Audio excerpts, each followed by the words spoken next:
Hello friends. आज हमारी 2 minute series में हम डिस्कस करेंगे रिसोर्स डिपेंडेंसी थ्योरी।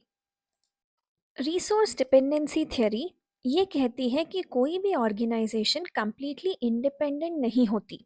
हर एक ऑर्गेनाइजेशन को सरवाइव और ग्रो करने के लिए बाहर से रिसोर्सेज चाहिए होते हैं, जैसे कि raw materials, finance, technology, information, skilled employees या फिर गवर्नमेंट अप्रूवल्स। अब यहाँ इम्पॉर्टेंट बात ये है कि जो ये रिसोर्सेज हैं वो यूजुअली किसी और के कंट्रोल में होते हैं, जैसे कि सप्लायर्स, इन्वेस्टर्स या रेगुलेटरी बॉडीज रिसोर्सेज को कंट्रोल करती हैं। तो इसका मतलब ये हुआ कि ऑर्गेनाइजेशन डायरेक्टली इन पर डिपेंडेंट है, और जितना ज़्यादा रिसोर्स क्रिटिकल होगा डिपेंडेंसी भी उतनी ही ज़्यादा होगी, और जितनी ज़्यादा डिपेंडेंसी होगी उतना ज़्यादा एक्सटर्नल पार्टी का इन्फ्लुएंस होगा। जैसे अगर एक कंपनी सिर्फ एक ही सप्लायर पर डिपेंडेंट है किसी भी रॉ मटेरियल के लिए, तो सप्लायर के पास बार्गेनिंग पावर ऑटोमेटिकली बढ़ जाती है।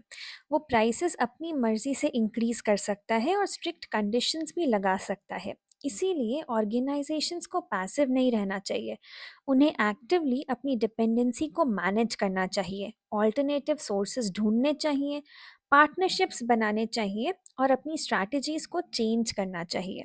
So overall resource dependency theory हमें ये समझाती है कि ऑर्गेनाइजेशन का बिहेवियर सिर्फ इंटरनल पॉलिसी से नहीं, बल्कि एक्सटर्नल एनवायरनमेंट और पावर रिलेशनशिप से भी स्ट्रांगली इन्फ्लुएंस होता है। रिसोर्स डिपेंडेंसी थ्योरी के कुछ कोर प्रिंसिपल्स हैं। पहला है रिसोर्स कंट्रोल। कंपनीज ट्राई करती हैं कि उनको इम्पॉर्टेंट रिसोर्सेज रेगुलरली मिलते रहें। वो सप्लाई को स्टेबल और सिक्योर रखने की प्लानिंग करती हैं। फिर आते हैं strategic alliances. Organisations partnership, merger और लॉन्ग टर्म कॉन्ट्रैक्ट्स करती हैं। इससे उनको रिसोर्सेज सेफ और एश्योर्ड मिलते रहते हैं। फिर आता है डिपेंडेंसी मैनेजमेंट। कंपनीज एक ही सप्लायर पर पूरी तरह से डिपेंड नहीं करती, वो ऑल्टरनेटिव रिसोर्सेज को ध्यान में रखती हैं। फिर आता है influence and adaptation. Organisations situation के अकॉर्डिंग अपनी स्ट्रैटेजी को चेंज करती हैं, कभी नेगोशिएशन करती हैं या अपना इन्फ्लुएंस यूज़ करती हैं, जिससे उनको अपने रिसोर्सेज सही तरीके से और बेटर टर्म्स पर मिलते रहें। यह है आपके लिए एक concept check question. Thank you.